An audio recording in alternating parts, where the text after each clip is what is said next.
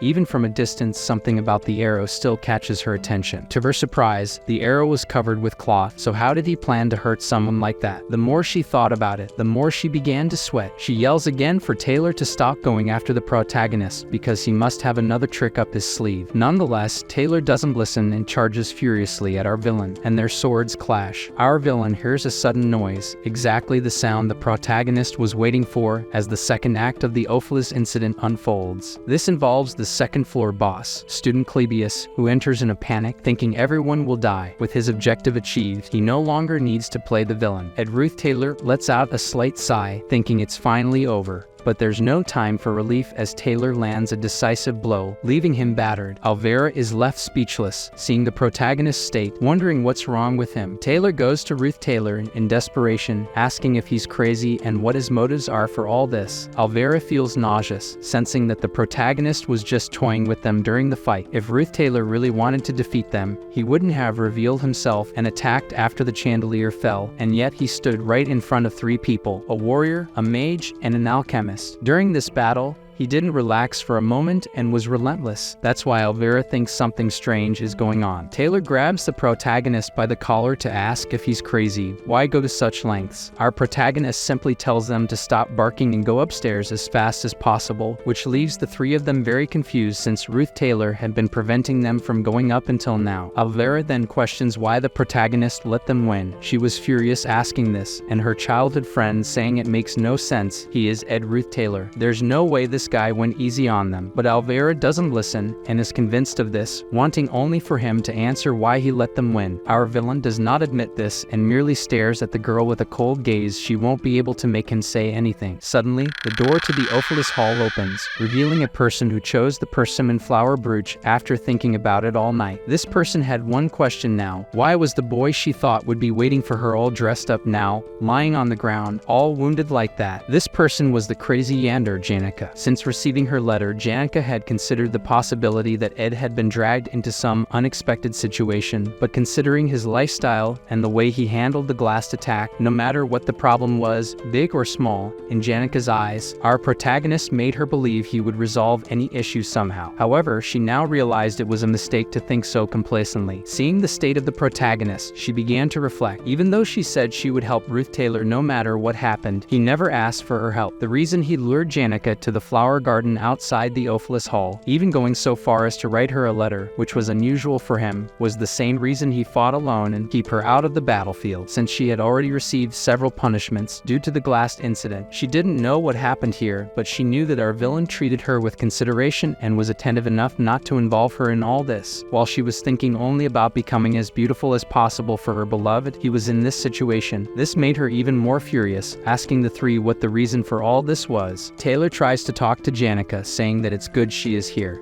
Ruth Taylor tried to stop them and cause this fire. Alvera tells Taylor to stop being stupid. She is an enemy too. Janica says in a chilling and cold voice that she doesn't care about their reasons. All that matters is that they attacked the wrong person. Our villain tells her to calm down, but Janica, even responding softly to him, doesn't want to do that. The other girls soiled their underwear upon feeling the aura of a true elite mage. The creatures Janica summoned are all high-ranking, and there are many of them. The dark girl, her aura suggests she will injure them as badly as her beloved is now. He just needs to wait one more minute. Alvera, with just a look, knows that with this entire battalion of spirits, they have no chance. The girl pulls her friends and says to admit defeat. They don't stand a chance of even scratching her now. They were having trouble just against Ruth Taylor before. Janica doesn't want to hear anything and immediately sends her fleet at the three of them, believing they must be punished. Alvera shouts for Taylor to wake up. He won't be able to make Janica listen to what he wants to say. Taylor refuses to retreat because, due to this madwoman's furious attack, other students here might get hurt. He is a typical hero in this world, and that's when our not at all typical villain interferes, pulling the warrior and saying that when he says to leave, he should go. He throws him with a strength not seen in their fight. Ruth Taylor tells him to listen carefully. He will take care of Janica, and they must go up to the second floor as planned. Ayla is confused because up until now, the protagonist wanted to prevent them from going up, but he responds that he changed his mind. Alvera, indignant, says he won't be able to deal with these spirits while injured like this, but quickly gets a slap on the head to snap her out of it. The protagonist tells her to grab her alchemy jars and go, and apologizes for tearing her bag earlier. She doesn't like taking orders, but she couldn't help but obey after such a handsome guy spoke to her that way. The three run to the second floor while the protagonist stays behind to face the crazed Janica, who is out of her mind. The beautiful girl was about to attack with everything she had until her eyes light up when her love approaches. Her heart felt that it was the protagonist coming towards her. Of course, the girl gets all concerned, telling him not to strain himself, that she will take care of the rest. He can explain everything later. First, she will end this chaos. Our villain raises his hand, thinking that this action is actually a sign of desperation, but that's not what Janica feels. The villain holds her by the shoulders and asks her to calm down with a smile. That dark look from moments before is now warm to such an extent that the previously crazy girl lets out a small moan at that moment. This is actually quite intimate for her. His large, warm hands are on her shoulders, and our villain insists on keeping them there, asking her to send her spirits away first. The strong wind in the room dissipates, and along with it, all the spirits are dispersed as well. The trio from before notice the change in the place and are shocked to see that he actually managed to stop that girl. He just gestures for them to go up quickly, as this girl stands no chance against him. The waifu that I know you all wanted in your lives calls out to her beloved, but our villain has no more strength left. Having accomplished his goal, he doesn't even have the energy to fall carefully, collapsing face first to the ground. The whole hall echoes with Janica's scream. After waking the man with that scream, she tries to understand the situation. She doesn't know what happened, but she remembers to be angry with those three for doing this to him. All she wants now is for him to promise to stop getting hurt like this, and of course, he does and thanks her. After all, he too would like to avoid suffering so much every time. He then gets up, thinking he did his job as the boss of the first floor.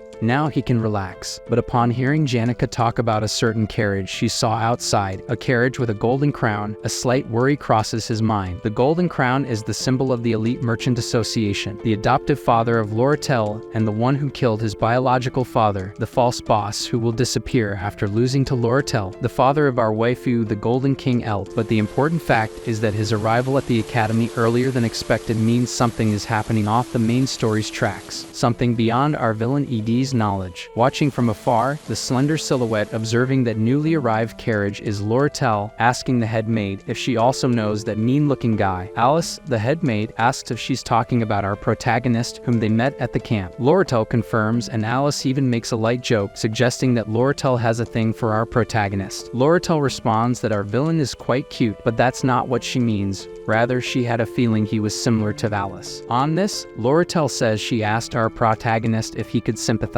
with someone like her, and his answer was not at all pleasant. He said she must take responsibility for the choices she made and left her mercilessly. That's why Loretel says people like them are doomed to hear such things from others. Alice, who had been the academy's head maid for about 20 years, started from scratch as an apprentice maid at 15. She proved very competent and became the manager of the Ophelis Hall. Most of Loretel's investments went there, and she spent a good sum to sway Alice from her righteousness. These losses created significant holes in Loretel's financial records, but she did not consider them wasteful. With a genuine smile, she tells Alice that she is very lucky to have someone like her by her side. Loretel found someone like her, someone who would abandon strict beliefs and values for a few gold coins, someone similar to herself. Loretel believes that only by knowing other broken people like herself can she stop feeling lonely, but regardless of her unhappy past or sad story, Loretel is clearly a villainous character, a hidden villain. She tells Alice that they will destroy the Ophelis Hall from the inside. As everything is going as planned, Loretel tells her accomplice that she will go to the storage room now, as she needs to play the role of the frightened innocent character who fled there. But unfortunately, folks, something went out of the girl's control. Alice draws her sword and says that a pitiful human like her, who never loved anyone or had anyone she could consider family, will be alone even in her death. Alice says she is not like her, and somehow, despite being terrified, Loretel expected this could happen. Meanwhile, on the second floor of the Ophelis Hall, the floor boss, Clebius, was controlled by Taylor through sheer force. On the third floor, the maid Kelly was defeated by the main group as well. Thus, Taylor and the group moved to the fourth and final floor, thinking that the only challenge they had faced so far during their ascent of the Ophelis Hall was against the first floor boss, our villain Ruth Taylor, who had even let them win. Upon hearing a scream from the fourth floor that scared even Alvera, they saw before them the visage of a person intoxicated with power, while the students who were part of this attack fled. The fourth floor boss, a hostage of the protective magic of Willain from the Ophelis Academy. The hall's self-defense system was now being used to attack the students themselves. As the battle took place on the fourth and final floor, people felt the tremors of the attacks and were terrified. Trembling and screaming in fear, wondering where the maids were at a time like this, the students decided to jump out of the hall windows, despite being on the upper floors. The entire situation turned into a catastrophe. Taylor's group struggled to face the hostage. Taylor asked Alvera if she had her night butterfly potion, which disrupts wizards' magic. The girl said it was useless because the source of the magic was an artifact, so she took the lead and used a weed reagent to block the boss's magical attacks. She assisted with defense and then kicked Clevius's butt to help Taylor defeat the fourth floor boss. After dodging dozens of spells, the hostage who was being forcibly used cried out as someone finally managed to defeat the artifact, causing a huge explosion on the fourth floor that was even visible from outside through the windows. Our villain saw this explosion from outside. Janica, still by his side, asked why he was still here. If he didn't treat his wounds soon, there could be complications. Our villain told her not to worry, that blood wasn't even his. The reason he remained lurking was to see this person arrive. Originally, the Golden King would be escorted by a large fleet of carriages, but his discreet approach told our villain that he had secret intentions here. This person wasn't supposed to be here now, so why? The MC knew that this carriage had been here for quite some time, but it was only leaving now. Was he waiting for the Ophelis Hall to be destroyed? Moreover, that person surprised our villain, the maid from the third floor, Shenny. She was one of the orphans raised by the head maid Alice. What our MC knew was that Alice had originally been bribed by Lortel, and Shenny was supposed to be the third floor boss. The MC then thought it would be impossible for Shenny to betray Alice, so the only alternative was the opposite, Alice betraying Lortel. If that were the case, there was only one possible future in this situation: Lortel's downfall. The villain Lortel engages in a political struggle with Phonia in Act 3 of the game, and is also the main ally of the protagonist against the Ruth Taylor family in Act 4. Our villain thought it was already difficult enough to take Toad's place as the first floor boss. Now would he have to take Lortel's role? The MC knew that was madness, so he had to resolve this too. For the first time, the protagonist said he had a favor to ask Janica, that it was urgent and he couldn't handle it alone. He didn't know how to explain it to convince her to help, but to his surprise, the girl agreed without questioning. She just told him to say what she needed to do. So listen carefully. Someone sent a letter to Elt informing him of Lortel's intentions to betray him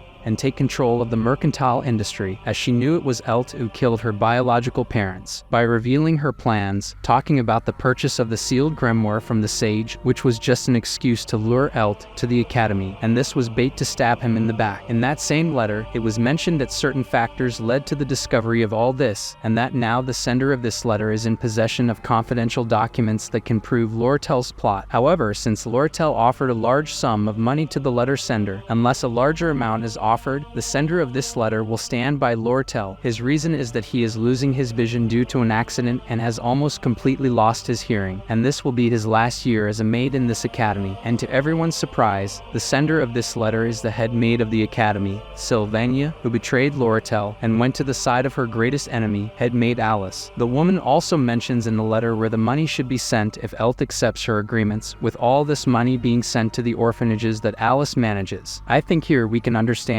Alice's motivation when she said she is not like Lortel. Both played dirty, but Alice's motivation is different from the lonely waifu Lortel. What do you think about this? Did you predict this? I bet not. Alice placed the cold metal on her neck and told Lortel not to move. Her adoptive father would arrive soon. The head maid remarks that she didn't expect to see that look on the girl's face. She thought Lortel was more composed. Alice says that Lortel claims to be seeking revenge on the Golden King, but in Alice's eyes, Lortel and her adoptive father are no different from each other. Lortel had no escape. All she could do was freeze in fear with the cold steel at her neck. That's when something heats up our favorite girl villain, an explosion, and the students group arrives at the scene. Alvera points out the responsible for this attack, and Taylor should be careful when defeating her alone. Lortel takes advantage of the situation and falls to the ground, claiming she is just a victim who was mistreated by the traitor Alice. The girl should just say she's okay and that Alice planned all this, but her face didn't match those words, and everyone is amazed at her expression. What could be wrong with her? Lortel runs, covering her face from everyone. She now knows that the Golden King Elt is coming. That man trusts no one, so he must have come here himself. Lortel says the plan is almost complete. Elt will end up up being responsible for the widespread tampering of the accounting books and the damage to this place, meaning he will be blamed for stealing and destroying Ophelis. She's never been closer. Now that he's here, Lortel just needs to send the carrier pigeons hidden in her room and hide. Everything will go right if she isn't caught. The lonely girl runs, motivated, but stops for a moment and remembers the words of our villain. If Alice is not like her, then there is no one in this world who understands her, which means as for Alice's betrayal, she expected it to be possible since she has been through it countless times. But the pain in her heart at this moment she has never felt before. Lortel melts into tears, and she even says it doesn't suit her. Since it's like this, she must do what she can to get to her room before Elt reaches the hall. At the same time, on the first floor of the main hall, Elt enters with his troop and then asks a person in front of him if he is a student and should leave here as soon as possible. The student, on the other hand, replies that due to a collapse, no one is allowed to enter there. This person is our third-rate villain from a game, Ed Roth Taylor. He says no one will climb those stairs now. Elt questions if it was the academy itself that gave these instructions to the student, and the MC says no, he is acting on his own while following the academy's rules. Our protagonist knows that only 3 people know the flow of history. Lortel, who wants to destroy Elt and take revenge on his childhood by taking his seat as mercantile president. Elt, who is here now determined to thwart Lortel's plans and buy the sealed grimoire from the wise woman, and using both at the same time, both Lortel and Elt, the maid Alice, the root cause of this plot twist in the story. The protagonist doesn't know Alice's motives for betrayal, but he knows she is on the 5th floor now, and knows that as the plot progresses, Taylor and his main group will run into Alice, and as our villain has already confirmed their abilities, Roth Taylor can trust them. This means he just needs to deal with the matter here, keep Elt out of the events in the Ophelis Hall to maintain the order of the main story. With that in mind, he shows that he recognizes the man in front of him. He is Elt Kelchin, the president of Elt Commerce, but he must go speak to the academy first. Elt then says he understands everything now. His dark aura takes over his face, and he asks if the boy is on Lortel's side. Look, 10 minutes ago, when our villain was with Janica and asked for a favor, he intentionally destroyed Jixu's room wall and said that everything was in chaos. So why is he still in his room? The guy says it's not explosions that will disrupt his training, but because Ruth Taylor is out there destroying walls. Now it's going to be cold when he goes to sleep. Jixu, when he realizes that Janica is also there, greets her properly. They haven't seen each other since the Glaskin incident. Janica apologizes for everything and seems disheartened by it. Jixu says that's in the past and she has already been punished for it. Now, more importantly, he asks if they are now a couple. Janica, embarrassed and shy as she is, says it's not that, but seeing her beloved look that way, she wonders if it bothered him. The MC isn't bothered by it. It's Jixu's fault for asking rude questions, and that's how he managed to ask Jixu for a favor, and the MC would repay him later. So at the present moment, when Elt was facing our villain and questioning if he had fallen for Lortel's monotonous appearance, Elt says he might enjoy a few coins she offered him, but Elt asserts that Lortel has the cunning of a fox and stabs others in the back as soon as they turn around. He knows because he raised her. The Golden King even says he would love to pay twice the amount of gold coins that Fox offered, so Roth Taylor thanks for the offer, but they didn't promise him any gold coins, so what's the point of 00? Elt understands what the boy was trying to get at. If words weren't enough to convince him, force must be. Looking around, our villain was surrounded. He tried to escape, but it wouldn't be possible. That's when the 2 people arrived to help him. Jixu and Janica attacked the soldiers. He asked the 2 to take care of this, and he will repay this favor later, and the 2 are not intimidated by the enemy they will have to face. They engage in combat, and that doesn't matter as much as our villain's objective. He should find Lortel and ask her about this situation, and after a moment of distraction, he realizes he's in the girl's path. Our villain wastes no time and asks if she hasn't managed to lead yet. The girl, of course, is shocked. She didn't expect to encounter this guy. Roth Taylor asks if she can run, and he'll help her. Let me tell you something, there's always a reason behind every goodwill and trust. Even the Elt store receptionist always acts as if he's flirting with Lortel because he hopes she'll provide some information. Kadan, the mercantile employee, also gets very excited in front of Lortel because he always gets tips from her about something. The reason why the Academy bird clings so much to Lortel is that she always gives him the highest quality food. Lortel's world revolves around these twisted acts of kindness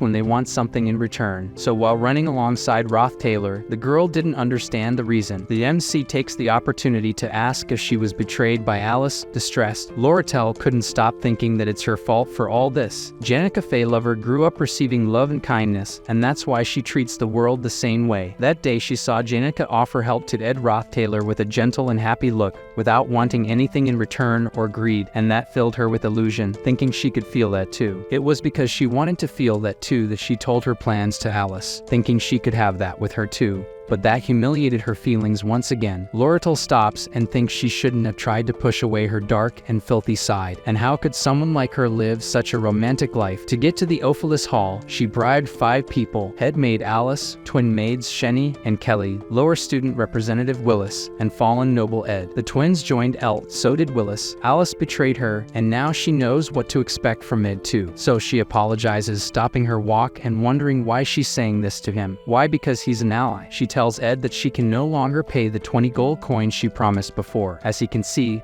the situation at the moment is unstable. Internally, Loratel wonders why she's saying smart things to someone who isn't even on her side. The sad and melancholic girl is startled to hear the words, "And I asked." Ed grabs her arm and pulls her while saying he doesn't have time. If Elt catches her, her life will be over. If she wants to plan things for the future, first they have to get out of here. I know you guys understand that. At this moment, he pulls the girl from the dark corridor forward where it is illuminated. It's beautiful to see that at this moment. Loratel managed to feel goodwill and trust coming from someone. The girl thinks about something she never had, but she's sure there's always a reason for these people. If you don't see the reason behind people, you don't trust them. Loratel is silent for a few seconds when Ed asks her to tell him what's going on. After thinking it over 1,000 times, she decides to tell. Loratel reveals that this is the work of her father. She quickly explains everything about what happened and her father's intentions to monopolize the armor market to make a lot of money urgently. Ulf found someone who would buy the sealed grimoire of the sage for a good price, and then he sent Loratel to Sylvania Academy to find a way to steal. Our villain, after interrupting quite a bit, says he understands everything and doesn't need her to explain the rest. In manipulative commerce, merchants monopolize a cheap product in the market and artificially increase its price to negotiate among themselves, a classic method still used today by retailers to manipulate their prices. As prices continuously rise, consumers think that product will soon be unavailable, making them feel the need to buy it now. And if such products gathered so far are sold at this exact moment, an absurd amount of money can be obtained. But for such price manipulation to work, trust between merchants is necessary, and if you sell a product without the knowledge of the other, the price will drop instantly, just like in the stock markets. Elt desperately sold his shares to buy armor in bulk to monopolize their prices and make a lot of money at the right time. Loratel's plan was to be in touch with other merchants for years and bribe them to put the armor on sale when Elt wasn't at the merchant's headquarters. And that's why she made this plan, to lure Elt and make him lose all his power due to sudden loss. Ed then says it worked. Elt came to the academy, so all she has to do is send the message to the merchants to set the price of the armor. Right. Loratel wonders how the hell he managed to understand everything at once. She tells everything about how she will send this message to the merchant's headquarters. A carrier pigeon in her room has the message. Loratel also thinks her father is waiting for this and intends to capture her here to make the internal traders confess the whole plan. Our villain, after hearing everything, asks Loratel to listen carefully. From now on, she must remain hidden until it's all over. Ed says that if he were Elt, he would put people watching the 2 bridges leaving the city. Loratel must talk to the knight in the quarters and send an empty carriage to the Arkan Mountains and hide it well. This will make the soldiers think she is hiding in the Arkan Mountains. Meanwhile, she must hide in her unfinished cabin in the forest for 3 days. Our villain says he will send the carrier pigeon in her place. It's at this moment that Roth Taylor realizes something and grabs the girl and throws her against the wall. Someone is watching the back door. He will run to her room and take care of the people outside. She waits here until the person leaves and then flees to the dormitory. He took care of the matters without wasting time.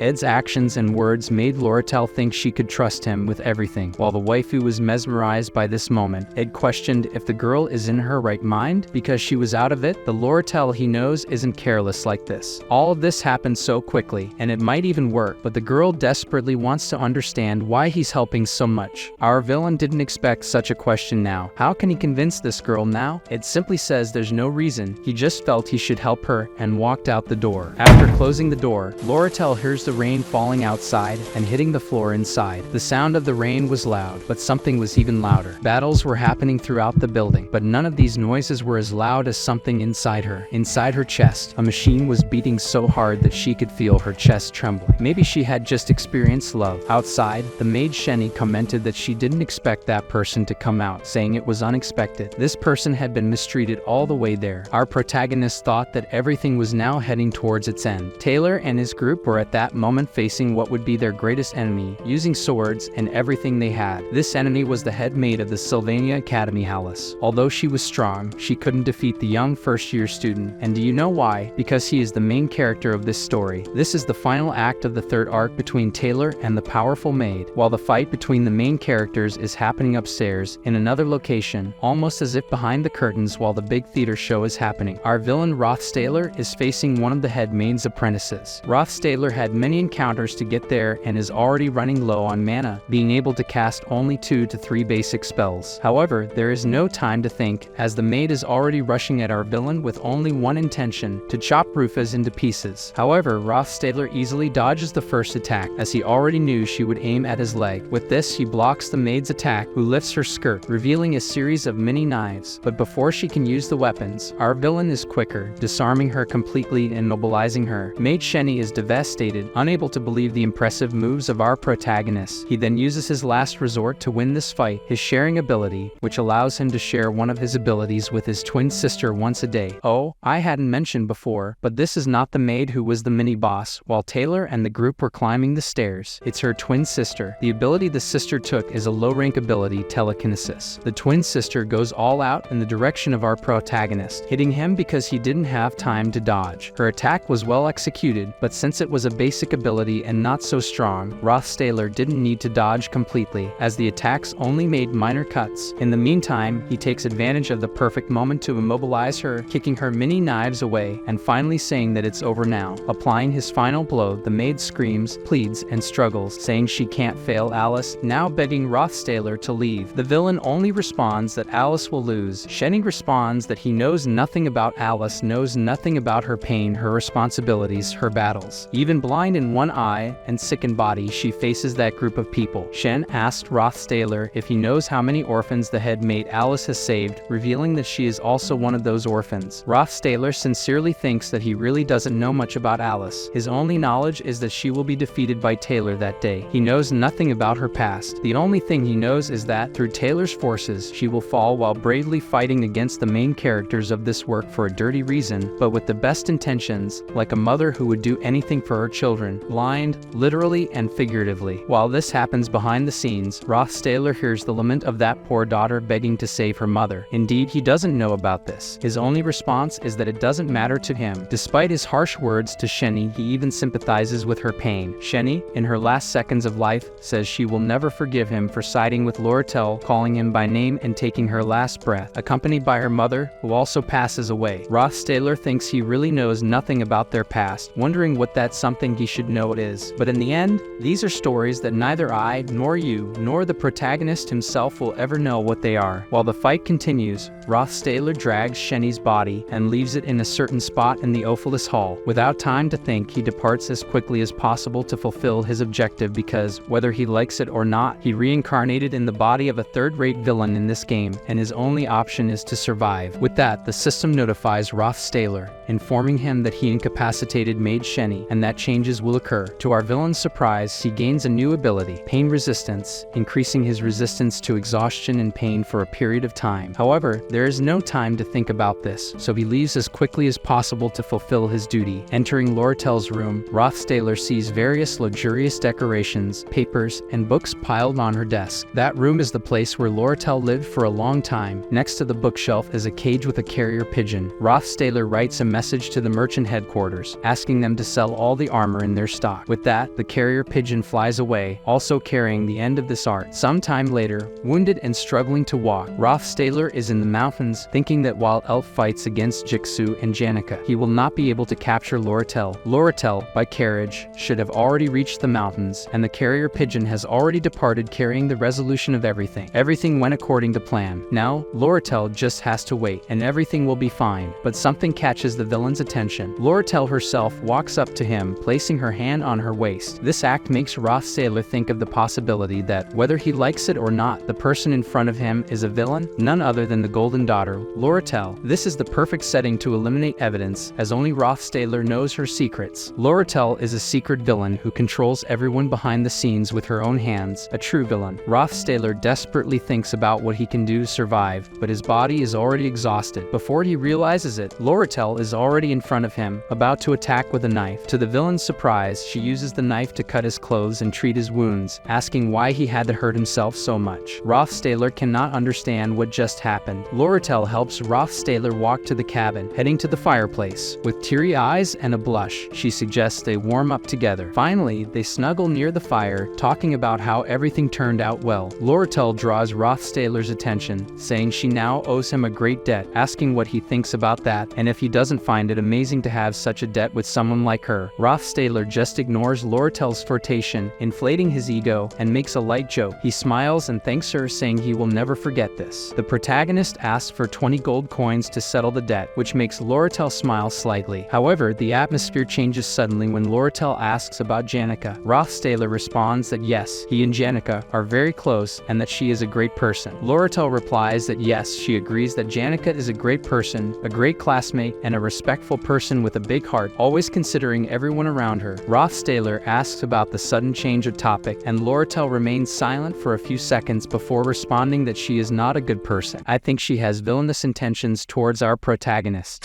Elsewhere, at the same time, Uth received a report from his subordinates and left the academy as quickly as possible. Meanwhile, Jigsaw observes the situation, seeing the henchmen being made into cat's pawns by Janica. He asks Janica to stop her attack, but it seems this will not be the case. Jigsaw asks Janica if she is angry, while one of her spirits whispers something to her. After hearing this, Janica responds that she is not angry at all. I don't know which girl I like more, folks. Tell me, Janica or Loratel. With the end of the arc, that guy took the blame for all the attacks that occurred during the assault. Alice was taken to trial as the head of all these attacks, but throughout the trial, she didn't even open her mouth. Loratel, the most important character in this scenario, is now alongside Roth Sailor, hiding in the mountains. After all this headache, Roth Sailor gives a big sigh, as now it's time to rest. His abilities have also increased, unlocking 2 slots for advanced techniques. He wonders which abilities to use, thinking of spiritual infusion that increases his compatibility with spirits and magic engine, facilitating his daily needs. The combination of these 2 abilities will allow him to produce magical weapons. However, his thoughts are interrupted by Janica, who asks if he is okay. Roth Sailor asks if she didn't go to the academy, and she responds that she had a headache but took some time to rest. Conversation goes, conversation comes. Janica asks if Loratel is okay, and Roth Sailor just responds that yes, she is resting in her cabin, and I think that answer didn't please Janica. After all the tense situation, Loratel can finally breathe a sigh of relief, feeling the sun on her skin. She will have to wait 3 days after all that happened, and is now awaiting the merchant's responses. He has spent every night hiding in a small and cozy cabin in the forest. This whole situation is frustrating, but Loratel doesn't feel too bad, as she can see the cultivated and toned muscles of Roth Sailor while he acts like a lumberjack and catches her attention. Loratel loves being by the protagonist's side because for her, who lived distant from her own feelings, value only money, this moment has immeasurable value. However, all this mushy scene between Roth Sailor and Janica makes Loratel a bit nervous. Loratel, determined to play dirty in the game of love, plans to fill the small cabin with gold coins to catch Roth Sailor's attention, but she realizes this won't work because he is not impressed with money. Loratel thinks about trying to catch his attention with typical Tsundere phrases, but finds everything very embarrassing, as she spent her whole life focused on money and doesn't know how to interact with people. While thinking, someone calls her asking to move. It's Lucy, the little sleepyhead who had been missing. Lucy, full of sleep, arrives to take her afternoon nap. Roth Sailor picks up Lucy and puts her in the little house in the backyard, asking Loratel if she is okay and if she woke up well. Loratel observes the situation and wonders if Lucy always visits the cabin, realizing that there is another rival girl for the villain's heart.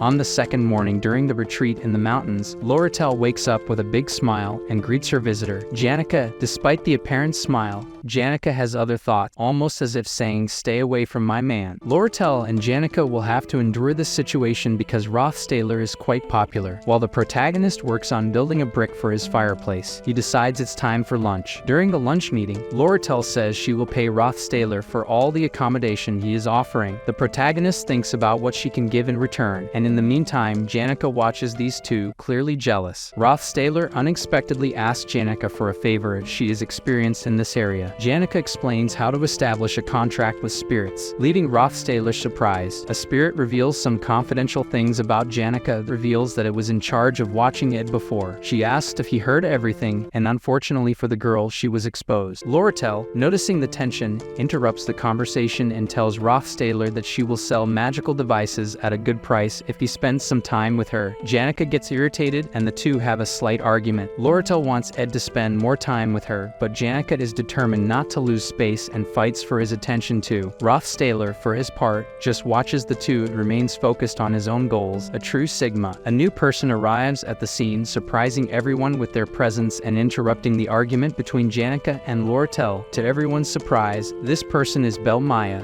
the new head maid, who came to apologize for all the past events. She also brings a message from the former head maid, Alice. But before this confusion, let's go back a few days when Janica's friend went to Maya to gossip about a certain topic. Janica had a crush on Ed Rothstahler, the third-rate villain. For Maya, this was no surprise, as she already sensed these things. She listened to everything Janica's friend had to say, but the real reason for the visit was to talk about a meeting between Janica and her friends. During that meeting, it was mentioned that Laurel was interested in Rothstahler. Maya didn't believe that someone with such a strong personality as Laurel would fall for Rothstahler until she saw the scene of Laurel smiling and Janica looking worried. Laurel asked Maya the reason for her visit, and Maya replied that she came to deliver a message from the former head maid, Alice, who had betrayed Laurel. Later, at night, Maya and Lucy left the cabin, making it clear that a certain person was not happy about this situation. The winter uniforms were delivered to the students, and the final resolution of Laurel's arc came with the confirmation of equipment sales. The authority of Elt, Laurel's adoptive father, was revoked, and Laurel's position increased. Rothstahler asked Laurel about the chance of another attack from Elt, and she replied that it was almost zero. She then talked about Alice's situation, explaining that Alice worked hard to sponsor orphanages, to the point of self-destruction to care for the children. Eventually, she could no longer continue,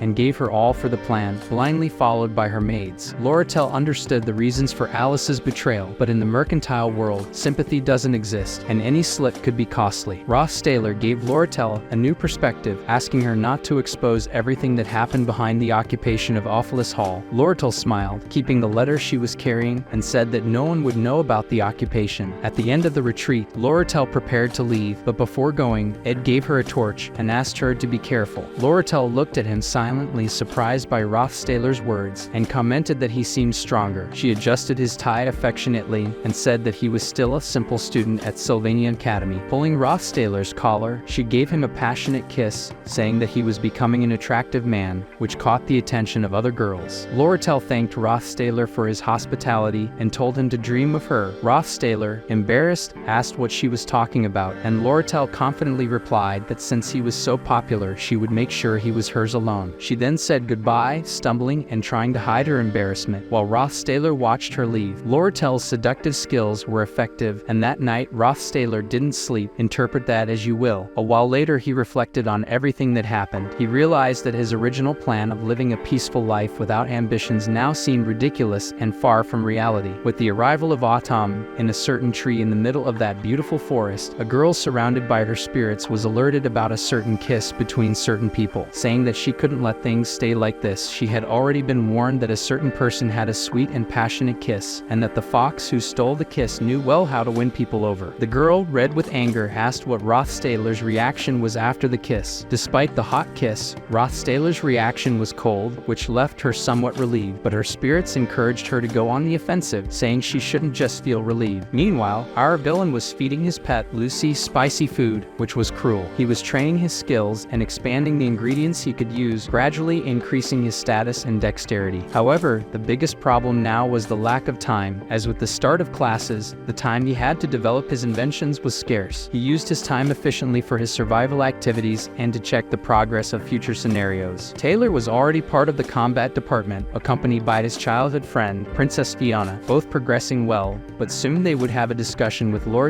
Rothstahler was also keeping an eye on Lortel's situation, who was smitten with him. But now there was something more important to check. The next boss, Professor Glast, and he was having a meeting with his assistant Claire Elf. The girl came to say that there was something hidden about the attack on Ophelis Hall, and that there was another mind behind it. Glass, irritated, slammed the table and said he didn't want to hear theories and that she should find the culprit in 24 hours. She tried hard, and with all this responsibility on her shoulders, she found nothing. But upon checking the documents about that night many times, something caught the woman's attention, something strange about Ed Rothstaler. Then we return to our villain, who was talking to Lortel about promised magical devices. Lortel used all her charm to seduce him, but Rothstaler didn't pay much attention, which left her a bit frustrated. So she changed the subject and asked about his cabin, if it was ready. He said it was still missing a bit because things were a bit expensive for him. The girl didn't joke around when it came to money, and with that done, she climbed on the table and used all her beauty. Lortel asked if he liked the kiss from that date and said she saw him as a man wanting to use him. She said her help was for selfish reasons and that when she entered a battle, she entered to win. She admitted that she might not be able to contain herself and might attack him again. Lortel tried to maintain the appearance of a born negotiator but was embarrassed by her own advances. Later, Janica, super excited about Rufus' classes, advised him to focus on his magic and form a spiritual connection. Rothstaler made a summoning and established a connection with a low-rank spirit called Mug. The little Mug was motivated to serve Rothstaler. Janica explained that by establishing a connection with the spirit, he could feel his magical and physical power even when not manifested. She asked Ed to be careful, as a very strong connection could increase the flames of the spirits or their respective elements. Ed asked if by controlling the level of connection, his offensive capacity could be increased, which made Janica a bit embarrassed, as it made it seem like Little Mug was a firearm. Looking at Rothstaler's reaction while observing his small spirit, it's clear that he will use this spirit as a household appliance, as it will be his automatic heater. The connection with the low-rank spirit was established. For those in doubt, here are the little spirit's stats. While Rothstaler is excited about his new appliance, Janica comments that she is happy to see him content, as he always seems exhausted. She says that if he needs help, he shouldn't hesitate to ask. Janica wants to ensure that Rothstaler doesn't go after another girl, hinting that she is better than Lortel. Janica tries to say that she is a busy person and can help Rothstaler all the time, but her words come out wrong, and she said she wanted compensation for it. Ed offers to pay with coins, even though he doesn't have many. Janica timidly replies that this was advice from a friend, says that he needs the money to survive and that paying for help with money is cold. Ed, confused, asks what's wrong, and Janica admits that her kindness is not for everyone, it is reserved only for a specific person. That's what she meant. After saying goodbye, Ed returns to his cabin, now equipped with new magical devices, some given by Lortel and others made by himself. His cabin is becoming more and more comfortable, a great progress for someone who once slept in the middle of the forest. Meanwhile, Claire, still pondering the attack on Ophelis Hall, is certain that there is a mastermind in the shadows behind the attacks. She is particularly intrigued by Ed, who was expelled from his dormitories. Determined to investigate him, Claire goes to the north of the forest. In the middle of the night, Claire sees someone carrying the body of a girl and a slain animal. Frightened, she recognizes the girl as Lucy, who is unconscious. Claire is certain that even the headmaster of Sylvania Academy would have to use all his power against that girl, and she is in the arms of that girl. She is sure Rothstaler is involved with the Academy attack. She tried to free the girl Lucy, but when she tried to approach, the girl was quicker than lightning and stared at the teacher, asking who was invading her space. Realizing it was the teacher, she returned to her captivity, grabbed her meat, and fiercely stared at the teacher like someone who wanted to steal her food, then left. Claire, witnessing all this, didn't fully understand things, but went as quickly as possible to Glass's office and questioned if he remembered that noble who became trash, Ed Rothstaler. The teacher is sure he is the planner of the Ophelis Hall attack. However, the professor is not interested in useless trash. She insists that this is not true, and he even defeated Lucy in combat and left her unconscious. She also investigated and used her magic to see the memories of the students who were there and fought against Rothstaler, and he can see this ball. Professor Glass doesn't believe the girl and only questions if Ed wasn't just carrying Lucy sleeping around. After thinking for a bit, she decides to give up and will write an apology letter to the professor. All this seems seemed obvious to Glass, but something in the student's memories was not normal. Trash like Rothstaler shouldn't be able to defeat 3 people more powerful than him, and together, there really is something wrong with this student, the professor realizes. Great explosions occur in the forest when the villain uses his ceremonial dagger, imbued with the magical formula of the low-rank spirit. Mug, Rothstaler, proud of the skills, has engraved this formula on the dagger. Mug mentions that the more the dagger is used, the more efficient it will become due to the engraved formula. This makes Rothstaler a bit embarrassed. Roths, noticing Mug's excessive formality, asks him to act more relaxed. He knows that the stronger his connection with his spiritual bond, the more powerful he will become, like Janica, who treats all her spirits as great friends. Rothstaler asks Mug what's good about being by his side, and if Janica promised something to the little spirit. Under pressure, Mug starts to cry, explaining that he isn't hiding anything and that he is loyal to Ed. Mug is happy to have a contract with Ed and to receive refined magic from Janica, which makes him grow. Rothstaler sighs and asks Mug to be honest about his feelings. The spirit then reveals that he heard rumors at the academy that Ed was authoritarian, and that's why he acted so formally. After clarifying things, the connection between Ed and Mug strengthens. Rothstaler is progressing both in skills and in physical strength and endurance. His food supply is well stocked, and he no longer needs to sleep outdoors. He finds it easy to memorize his subjects, studying and reviewing every night before bed. This constant effort, though difficult, is not unpleasant for Rothstaler. One night, while studying, Ed is interrupted by Janica, concerned, asking what's wrong. He responds that he was just distracted, and Janica asks him not to push himself too hard and to take care of his health. A few hours earlier,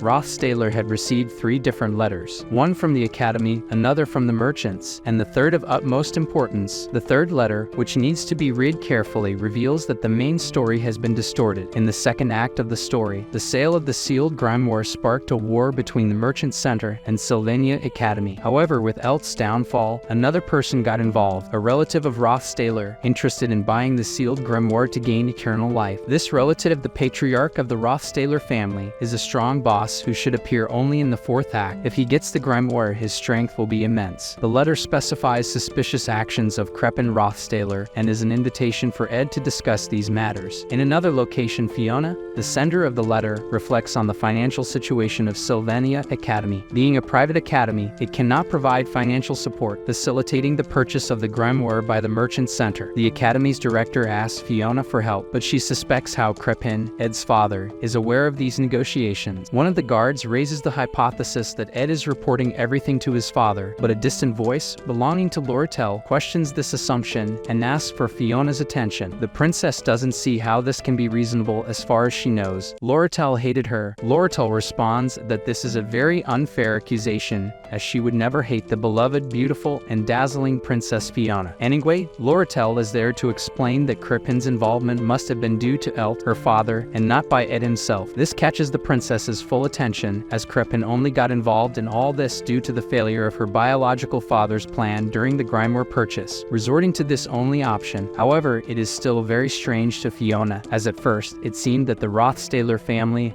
and the Kelchin family were together during the grimoire purchase, but now they are competing against each other. Although Fiona doesn't want to sell the grimoire, this is great news for Loretel. Our red-headed villain says that the enemy of my enemy is my best friend. Loretel says that this way she would be holding the reins of the Rothstaler family and managing to obtain the grimoire. Additionally, Loretel makes it clear that her main reason is not wanting to see Ed hurt, which leaves Fiona even more confused. Loretel explains that Ed was expelled from his family, and it would be unfair to associate him with this situation. Fiona, surprised, responds that Ed Rothstaler is definitely very useful for this situation, implying that she will threaten Ed. Thank you for watching. Don't forget to subscribe to the channel so you don't miss out on upcoming videos. Leave a like if you enjoyed it and share with your friends. See you in the next video. Bye for now.